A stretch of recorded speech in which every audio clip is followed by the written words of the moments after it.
maka menjadi kedua dan saya 2111 di sini saya akan menjelaskan tentang sistem pangan. Nah, di sini ada 4 subbab, yaitu yang pertama definisi sistem pangan, yang kedua komponen sistem pangan, yang ketiga kaitan gizi dan ekonomi, yang keempat kaitan gizi dan sosial budaya. Yang pertama ada definisi sistem pangan.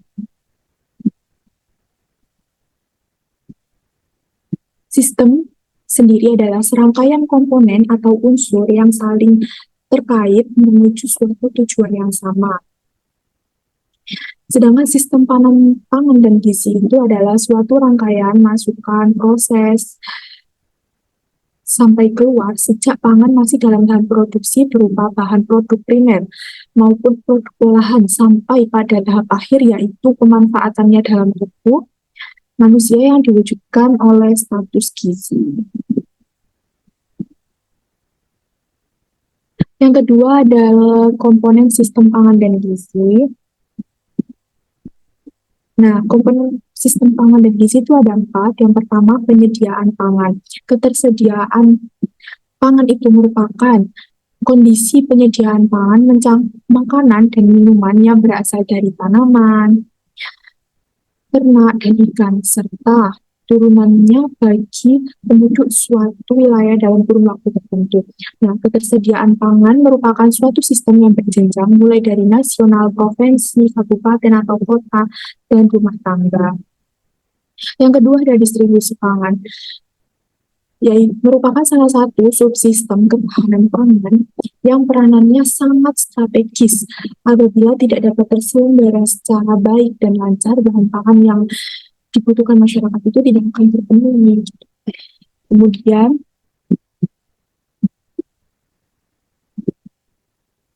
Kemudian yang ketiga ada konsumsi makanan. Konsumsi makanan ini oleh masyarakat atau keluarga bergantung pada jumlah dan jenis pangan yang dibeli, kemudian cara pemasakan, kemudian distribusi dalam keluarga, kemudian kebiasaan makan secara perorangan. Kayak biasanya ada orang yang makan cuma sedikit, ada yang makan banyak tapi baru kenyang, kayak gitu. Kemudian konsumsi makanan rumah tangga itu bergantung pula pada pendapatan, agama, adat istiadat, dan pendidikan masyarakat serta jumlah anggota keluarga lainnya. Yang keempat ada utilisasi makanan. Utilisasi makanan sendiri yaitu dapat diartikan sebagai penggunaan bahan makanan. Nah, penggunaan bahan makanan oleh tubuh ini akan bergantung pada pencernaan serta penyerapan dan metabolisme zat gizi. Hal ini juga bergantung pada kebersihan lingkungan dan ada tidaknya penyakit yang berpengaruh terhadap penggunaan zat gizi dalam tubuh. Kemudian yang ketiga ada kaitan gizi dan ekonomi. Keadaan sosial ekonomi keluarga itu merupakan salah satu faktor yang menentukan jumlah makanan yang tersedia dalam keluarga sehingga turut menentukan status gizi keluarga tersebut. Faktor sosial ekonomi itu meliputi adanya pekerjaan orang tua. Kenapa pekerjaan orang tua ini menjadi faktor sosial ekonomi dan ada kaitannya dengan gizi gitu? Jadi misal pekerjaan orang tua kita itu belum memiliki mendapatkan gaji yang di atas UMK atau PNS atau gajinya itu atau PNS setidaknya bisa mencukupi kebutuhan sehari-hari kan. Nah itu tuh seluruh keluarga itu jadi bisa mendapatkan gizi makanan yang baik gitu karena dapat orang tua kita itu dapat membeli kayak seafood yang mahal yang sehat itu bukan bisa kadang sayuran gitu kan isi piring itu kan juga ada harus ada sayuran buah sedangkan sekarang kan buah itu ada yang mahal ada yang murah gitu kan. Nah dengan pekerjaan orang tua kemudian ada juga pendapatan keluarga ini tuh sangat berpengaruh pada status gizi seseorang gitu. Kemudian ada pengeluaran keluarga jadi kayak semakin banyak anggota keluarga itu maka semakin banyak pengeluaran gitu. Kenapa kadang-kadang setiap anggota keluarga itu mereka kapasitas makannya itu berbeda-beda gitu. Ada yang makannya dikit, ada yang makannya banyak kayak gitu. Kemudian yang keempat ada harga makannya tergantung pada pasar dan variasi musim. Kayak sekarang bahan makanan pokok seperti beras, nasi itu kan mahal banget gitu. Jadi kayak sekarang itu masyarakat yang menengah ke bawah itu yang memilih kayak ganti gitu karena pokoknya itu mereka itu dengan misalkan simpel ubi, bahkan saya pernah mendengar berita itu ada yang lebih memilih untuk mengganti nasi itu menjadi nasi jagung beras jagung itu karena beras jagung itu lebih murah kalau nggak salah 1 kilonya cuma 7.000 8.000-an gitu kan. Sedangkan sekarang itu nasi gitu kan itu dari itu 1 kilonya sekitar 16-15 ribu. Nah, jadi mereka lebih milih untuk makan sehari-hari itu dengan secara gitu dengan nasi jagung. Kemudian yang keempat ada kaitan gizi dengan sosial dan budaya. Budaya konsumsi pangan adalah sikap terhadap makanan yang telah menjadi kebiasaan makan sehari-hari secara turun-temurun mulai dari penyediaan pangan, kemudian di rumah tangga hingga proses pengolahan dan penyajian. Nah, yang termasuk dalam faktor sosial yaitu keadaan penduduk suatu masyarakat, keadaan keluarga, tingkat pendidikan orang tua, keadaan rumah. Nah, kenapa ini masuk ke faktor sosial? Karena misalnya keadaan penduduk suatu masyarakat. Keadaan penduduk suatu masyarakat itu kan ada yang banyak, ada yang sedikit, kayak gitu. Nah, terus mereka juga dari keluarga yang berbeda-beda.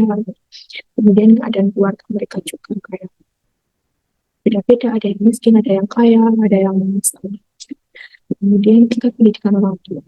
Jadi misal kayak semakin tinggi pendidikan orang tua itu jadi seluruh keluarga itu akan gizinya itu akan tertata dengan rapi karena mereka punya ilmu itu dan mereka juga dibekali selama sekolah itu mereka dibekali kayak harus misal kayak tambah darah itu kan kalau di sekolah itu kan diharuskan gitu kan jadi mereka tahu kenapa sih tambah darah itu penting buat apa buat kita gitu keluarga juga gitu. Karena itu kan juga buat masa depan gitu kan nanti kalau udah punya anak gitu kan nah itu tuh ada ilmunya di sekolah jadi mereka tahu gitu media pendidikannya tinggi gitu ya kemudian keadaan rumah mereka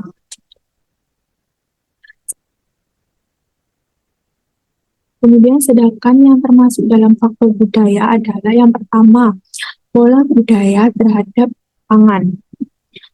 Nah, adapun pengaruh budaya pada pangan itu budaya merupakan keseluruhan sistem, gagasan, tindakan, dan juga hasil karya manusia dalam kehidupan masyarakat yang diperoleh melalui proses pembelajaran. Adapun gizi dan kesehatan merupakan kebutuhan setiap individu dari berbagai kalangan, mulai dari orang miskin, orang kaya, kemudian muda dan tua di desa maupun di kota, kemudian dari yang masih di dalam kandungan sampai mereka yang lanjut usia gitu kan. Kemudian yang kedua ada pengaruh budaya terhadap pangan. Adanya pengaruh budaya pada pangan itu seperti beragam jenis makanan dari setiap daerah maupun komunitas masyarakat. Contohnya satu, pengaruh budaya terhadap pangan juga mempengaruhi cita rasa makanan tiap daerah, mulai dari rasa dan cara pengolahannya. Contohnya, seperti makanan masakan orang Padang itu memiliki cita rasa yang pedas gitu.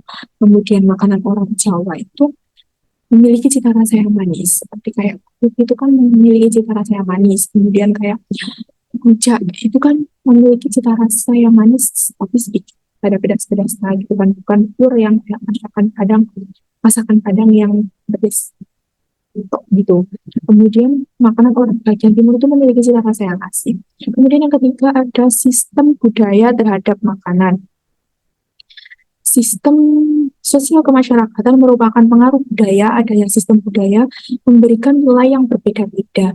Kemudian masalah budaya terhadap gizi. Nah, seperti contohnya pada kasus stunting pada balita usia 24 sampai 29 bulan di Desa Bone-Bone, Kecamatan Bangka, Kabupaten Nrepang. Ini di daerah timur itu mengalami stunting gitu. Kenapa mereka mengalami stunting itu? Karena mereka budaya mereka itu berbeda dengan budaya kita di sini. Kayak mereka itu di sana semua bahan pokok itu mahal. Jadi mereka itu makan seadanya gitu. Mereka makan dengan nasi berbumbu kadang, gitu kan. Mereka kadang makan yang kotor-kotor gitu kan. Jadi kayak itu tuh mempengaruhi gitu. Kemudian bagaimana sih solusi mengatasi masalah budaya dan makanan terhadap gizi? Itu melakukan penyuluhan gizi terpadu, kemudian membudayakan kearifan lokal seperti kebiasaan sumber pangan, memperbaiki kehidupan masyarakat, membiasakan mengonsumsi makanan yang kaya akan zat besi kayak gitu. Kemudian, nah kesimpulannya yaitu sistem pangan dan gizi adalah suatu rangkaian masukan proses dari keluar hingga makanan itu dimanfaatkan dalam tubuh manusia yang dilanjutkan dengan status gizi. Kemudian sistem pangan dan gizi itu memiliki 4 komponen, yaitu penyediaan pangan, distribusi pangan, konsumsi makanan, dan utilisasi makanan.